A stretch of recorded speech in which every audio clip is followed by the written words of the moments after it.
Hi everyone, I'm Shep. And I'm Brittany. And this is the Super Amazing Show. Each week we bring you a tip or idea to help you create super amazing customer experiences. Shep, what are we talking about today? So last week we talked about surveys and keeping them short and keeping them simple. And this week I think it's important to operationalize and take action on those surveys, at least the responses that you get.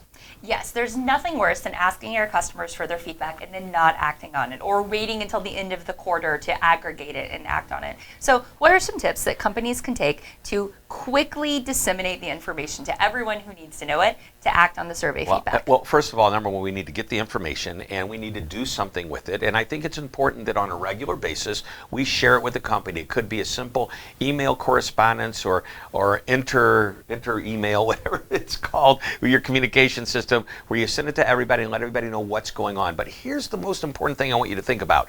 It's easy to ask for the feedback, but it's another thing to do something with the feedback. And I kind of feel like I'm going to do a little pop culture thing with the Jerry Seinfeld, Seinfeld on that show. I remember they're at the car rental counter and Jerry had made a reservation, but apparently they had no cars. And his line was, so you can make the reservation, you just don't keep the reservation. Well, you can deliver and get feedback on a survey, but you have to do something with it.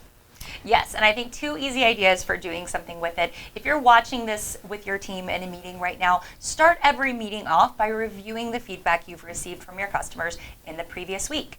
See what you can do to get that information quickly to a dashboard or another place that you know your employees are looking at on a regular basis, so that they can all see the pulse of the feedback coming in from your customers in real time, so that they can take the initiative to help act on the things that need to be acted upon. Right. Going back to the very first episode where customer service and experience is not a department or a strategy, it's a philosophy. You need everybody involved. That's part of the culture, and therefore you need to let all of your people, your team members, your employees, your colleagues know what the customers are thinking about you. Everyone is in the experience department, and everyone has the power to make your customer experience super amazing. Absolutely. We'll see you next week. Can't wait.